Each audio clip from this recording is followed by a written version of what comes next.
guys, happy holidays. It's me, Nanette, and welcome back to Vida Reptilia. Today we're going to be doing a video on how to set up a turtle tank, so if you're interested in that, stay tuned. So the first thing you're going to need for a turtle is going to be the actual tank or whatever you're keeping it in. Right now we use aquariums for our turtles. We like them because you can see it from all angles. You can see the actual scape in your tank. I can see my turtles from across the room. Tony's over there and I can see him. So that's pretty cool. That's what we like about them. They're pretty expensive though. That's the downside, I guess, of the aquariums. Unless you can find a good sale, check Craigslist. If you don't want to pay for something as expensive as a brand new aquarium, then you would want to maybe check out some hardware stores for like a good tub, and you can set up the enclosure that way, and that's good too. There's even some tubs made by like reptile companies like Zoomed that are already they're like made for turtles. It has a little ramp that goes up into a land area, so that's kind of cool too. Those are going to run you a little bit more as well though. But the main thing you want to know is that you just give them enough space. Like, you can't have a turtle in a small container, whether it's in an aquarium or a tub. It's just got to be enough space for the actual turtle. So, for example, this is the first tank we bought. We got this for Tony when we got him. Tony was maybe like an inch when we took him in. And he was in a small little container that they usually sell them at the reptile store in. But we got this for him and it worked out. It made him a lot happier and he grew a lot faster. And now we have Tiny in here, and Tony has upgraded into a bigger tank. Again, you just want to make sure that your turtles have enough space, so as they get bigger, move them up to a bigger tank and so forth. We would recommend you just start with a 40-gallon plus tank or tub. Just because it's going to save you money in the long run, unless you plan on collecting more reptiles. For example, this tank, I could use it in the future for future projects, so it really isn't an issue for me. But you don't want to get a 20-gallon just to get a 40-gallon a few months or a year later and then upgrade again. You just want to start maybe with a 40-gallon plus and then upgrade so. Again, tubs are really cheap, so you can get a big stock tank tub and make an indoor pond, something like that. All that stuff is cheap, and just make sure you give your turtle that space they need. Alright, so the second thing you're going to need for your tank is going to be a basking area, and that's basically just somewhere where your turtle can get out of the water and get completely dry. That's so that they can fight off infection on their shell and on their skin. We didn't really know this when we took Tony in, but doing our research we learned, and if this helps anybody, then we're doing our job right. You gotta have a basking area for your turtle. We accomplished this by using the turtle docks. You can get these by a bunch of different reptile companies. There's also like above tank basking areas, which we've experimented with. We had the Penn-Plax turtle topper. That worked pretty well. People also make their own with like egg crate and stuff like that. You can make an above tank basking area. That's pretty cool. And we've also seen people just use like driftwood. Like, we have some driftwood in here, but this is a small piece. If you had like a big piece like this that could like hang out of the water, maybe bring the water level down and have that basking light get that that piece of the wood real good, and the turtle can actually crawl out of the water. You could accomplish it that way too, but you gotta have that basking area. Alright, so the third thing you're gonna need for your turtle tank is gonna be a filter, because these guys shit a lot. So you need good filtration for your tank. The good thing about them too is that they create like a current in your tank. So we have one filter on this side kind of pushing the water in one direction. We got the other filter in the other corner over there doing the same thing. And again, we got two in here just to keep up with the amount of poop that's going in this tank. We have fish in here too, so the fish food that we throw in there adds to the waste. What we do with Tiny is we take Tiny out of the tank when we feed, which helps reduce the trash in the tank. So that will help out too, but you gotta have a filter. You gotta have good filtration in your tank. There's all kind of different types of filters. There's internal filters, external filters. There's even some that is like the shape of a big rock, so the turtle can climb out, and it's like your basking area and a filter, like 2 in 1. So that's pretty cool too. You can experiment with the different types of filter and see what works best for you guys.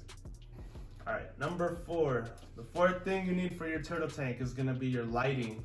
And you need 2 different types of lights for turtles. Number 1, and real important, is gonna be the UVB lighting. And that's gonna be what replicates the sun in your turtle's tank. And this helps with their metabolism as well as like their bone structure and making sure they grow healthy and strong. If you don't get them UVB light, they'll get what's called metabolic bone disease, and you don't want your turtle to have that. So you gotta have UVB for your turtle. The second type of light that you need is gonna be a heat light, and that's just gonna go above your basking area so that the turtle can come out of the water and warm up. Turtles are cold-blooded, so they need to thermoregulate, and they do that by getting out under the sun or sitting on a hot rock or something like that. That's what they would do in the wild anyways. So you want to try to replicate something like that in your tank as well. Another important thing is that your turtles are on a lighting schedule, like a day-night cycle pretty much. Just turning your lights on and off when the sun goes up and down. We use timers, and that helps a lot with that. So we would recommend getting your outlets on a timer, because then you don't have to really worry about turning the lights on and off. It'll just click when the timer hits the setting that you put it at, and then they'll turn back on in the morning at, again, whatever setting you have it at. So that's what we would recommend. You gotta have the lighting for your turtles, and you gotta have that day and night cycle for them too. All right, there's 4 more things that we want to go over in this video. They're not essential for a turtle. They're kind of optional, some being more important than other, but I'm gonna pass it over to Nanette over at Tony's tank, and she'll let you guys know what else you can put in a turtle setup. So the first optional thing that you could add to your tank would be substrate. Substrate is what you keep at the very bottom of the tank. And the reason why we say this is optional is because some people don't use substrate at all and just keep a bare tank. But you could use sand, you could use river rocks. Just try and stay away from aquarium gravel. Normally you see aquarium gravel in fish tanks and come in crazy different colors. Just try and stay away from that. Sand is a good substrate. They're tiny enough to where if your turtle accidentally eats them, it'll pass easily in their system and not cause an impaction.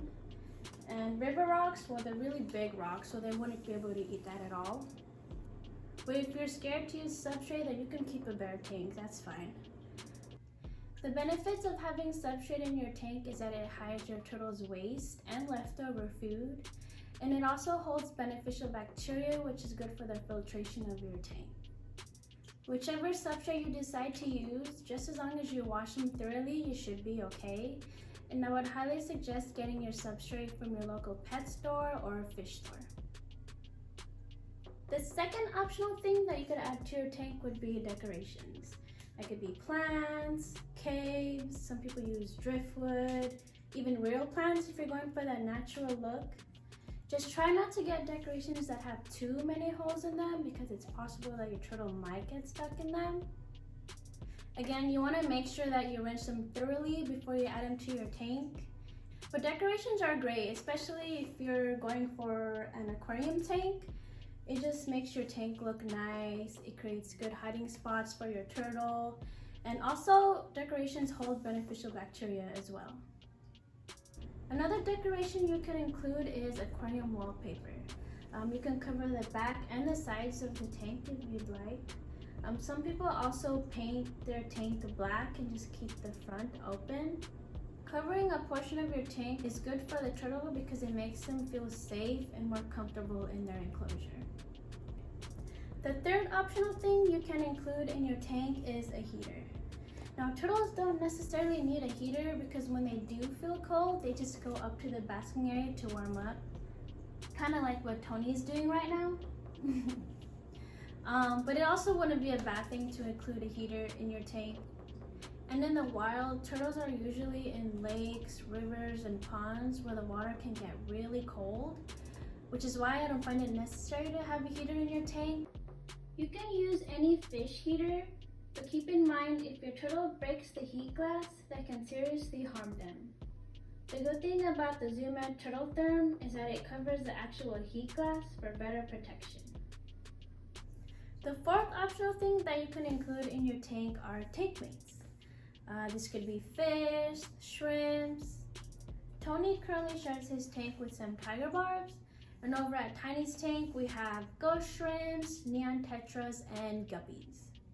Do keep in mind it is possible that your turtle can eat your fish. For example, we've already seen Tiny eat some of the neon tetras, and we're okay with that because we know this is a normal behavior for them. But if you want to give it a try, I would try with fish that are fast swimmers, such as tetras and tiger barbs. Some people have been successful with plecos, minnows, and cichlids, so you could give those a try. The cool thing about having tank mates is that it adds more life to the tank, and it's kind of nice seeing your turtle chase after the fish. And they do eat any leftover scraps that your turtle leaves behind, which is another good thing. The ghost shrimps like to eat the leftover fish legs and also their waste. I think tank mates are awesome to have for your turtle tank, just as long as you're okay with your turtle eating them when they get hungry. Thanks for checking out this video, guys. If you enjoyed it, make sure you like, comment, and subscribe. Until next time, deuces.